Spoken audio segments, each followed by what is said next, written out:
It has been 260 days since New Mexico's governor declared some level of quarantine in response to the novel coronavirus. And as of November 30th, we are just now coming out from under a second full shelter-in-place order. So I've found myself stuck inside, and I've been doing what I normally do when I have a bit of extra time on my hands.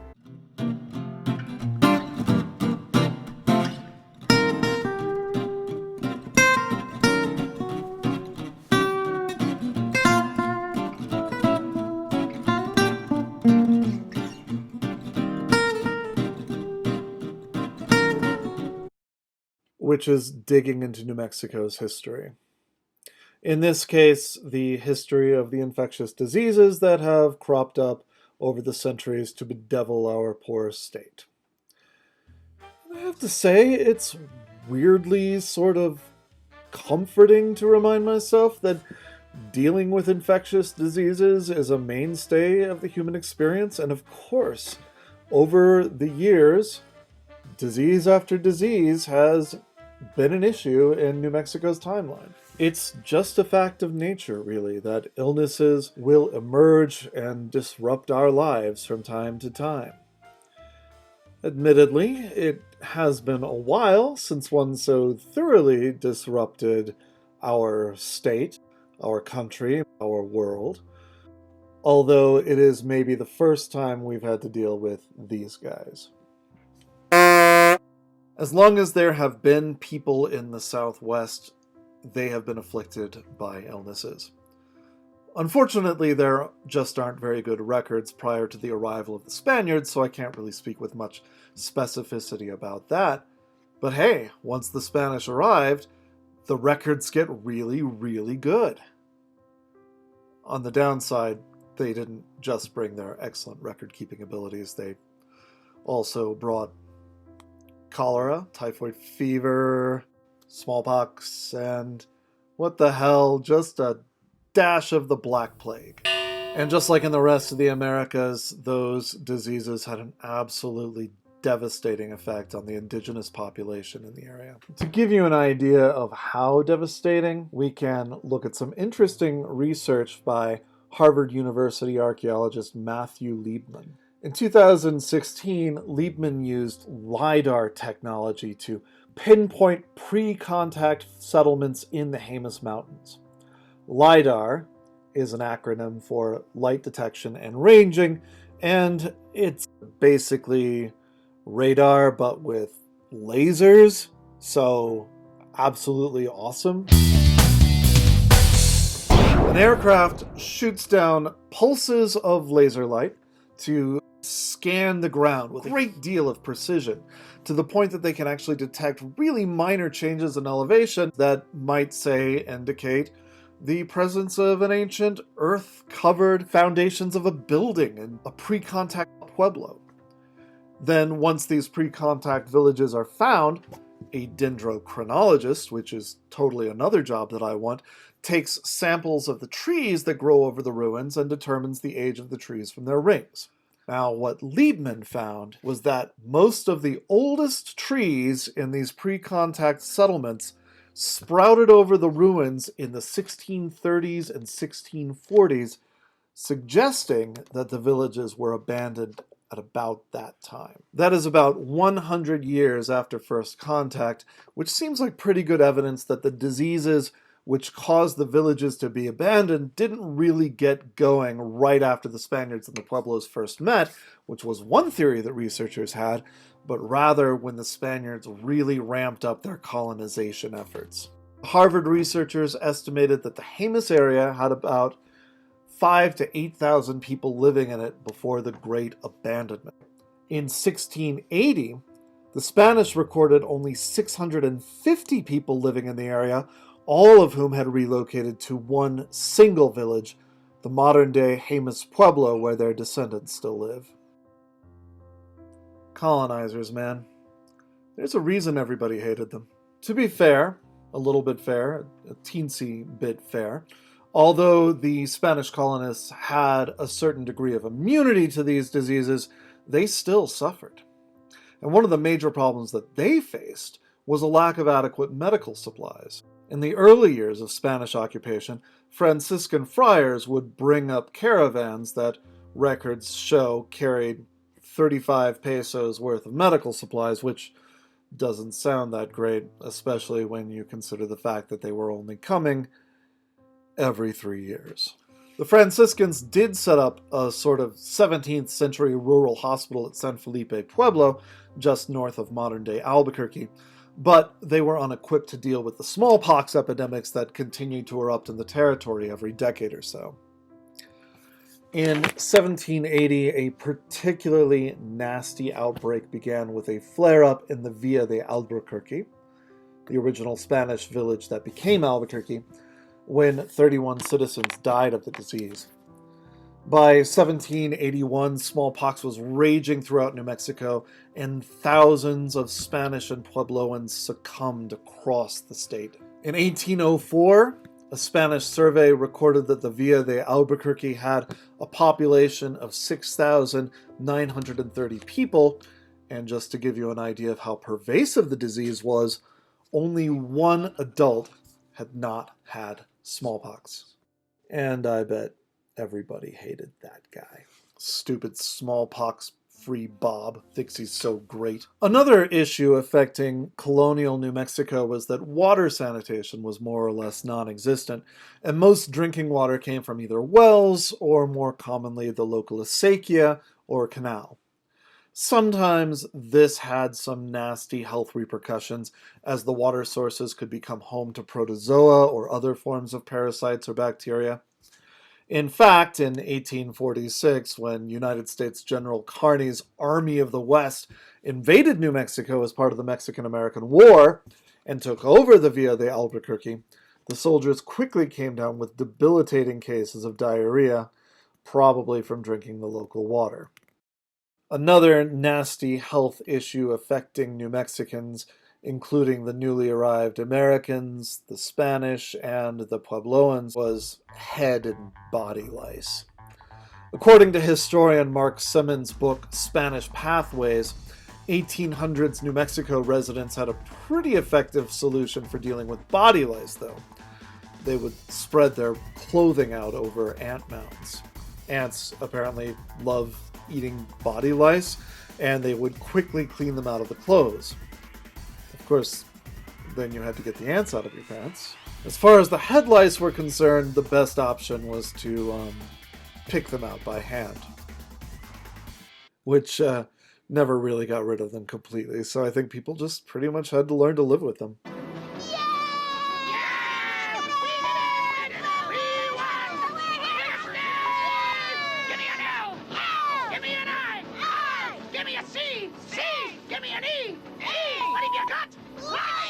Outbreaks of cholera, yellow fever, and yes, of course, always smallpox continued to occur over the years, but with less frequency and fatality as we came into the 19th and 20th centuries. With the coming of the railroad, the Villa de Albuquerque became the twin towns of Old and Newtown Albuquerque, and Newtown was increasingly urban and had more medical professionals arriving to take part in the tuberculosis economy, which is a story for another time, and it kind of seemed like the kind of epidemics that had beset the territory for so long might be a thing of the past. Right up until 1918. That's when Albuquerque and all of New Mexico, and for that matter, the world, discovered that simply wasn't true. We don't exactly know where the 1918 flu came from. There's evidence pointing to origins in the UK, China, Fort Riley, Kansas, but nothing beyond a shadow of a doubt. No matter where it came from, by August of 1918 it was having a deadly effect in France, Germany, the UK, and the United States, but because that was wartime, the First World War, if you remember your 9th grade history class, those countries were censoring newspaper reports of the disease in order to keep morale up. However, Spain was sitting out the war and had no such strictures over its publications. its newspapers freely reported on the outbreak, with the unforeseen consequence that readers in other countries started to associate this new flu with the country of Spain. As a result, the sickness quickly became known as the Spanish flu.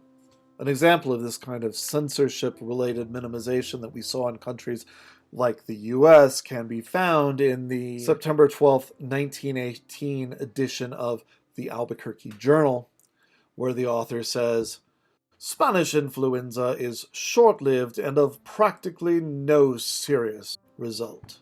While we're reading the old newspapers, here's one from the Santa Fe New Mexican just a few days later. "With our salubrious atmosphere and great distance from disease-infected ports, there is little likelihood that the Southwest will be visited by the epidemical malady." That was September 28, 1918. But then, on October 5th, 1918, the Albuquerque Journal reported that, quote, "The Southwest has been invaded by the influenza," and that several cases had been found in New Mexico, though there were no deaths as of yet. On October 8, 1918, the Journal saw fit to publish an editorial that I'll now read in full. "Don't let flu frighten you to death. The editor of the Journal has just talked with some of the most prominent physicians of Albuquerque regarding the epidemic of Spanish influenza, and they all agree that the greatest danger is from the panic of fear that is spreading over the country. Fear is the original emotion and the most powerful. It is the most primitive of passions and is felt by very low forms of life, such as earthworms. It is the only emotion that they have, and it is the strongest emotion the higher species feel. Normally, according to pathologists, fear acts as a chemical stimulant, releasing into the blood the secretions of the ductless gland, so that the man who shivered a moment before becomes as courageous as a lion and possessed of a strength he himself did not dream of.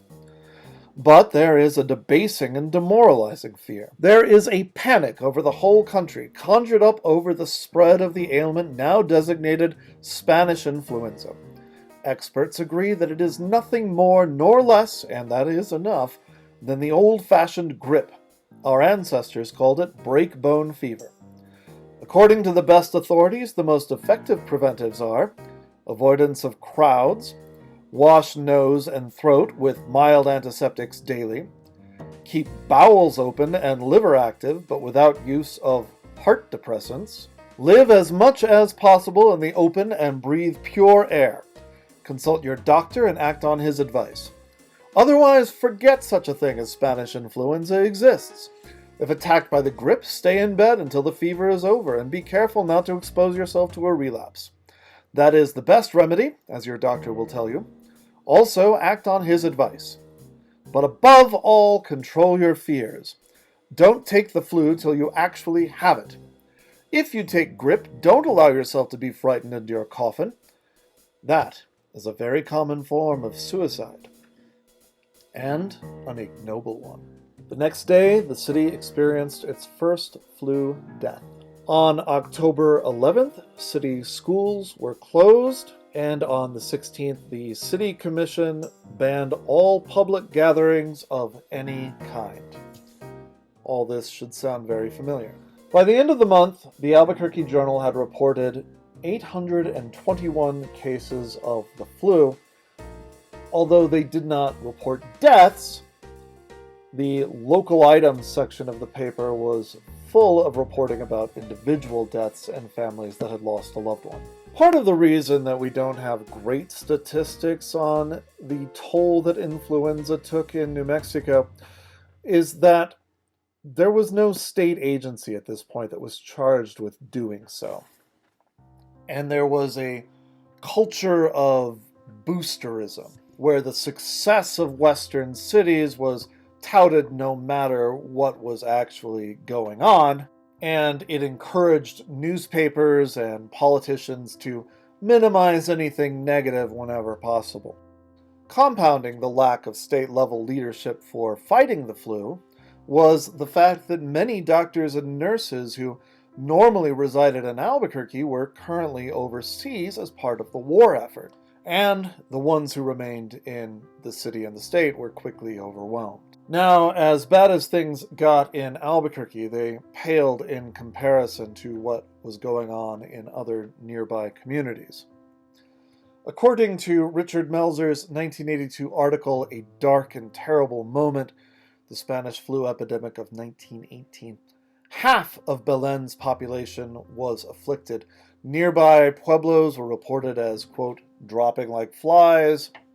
Some towns were running out of coffins to put the dead in. A report from Chile Lice stated, quote, in one home we found 8 children lying on the bare floor.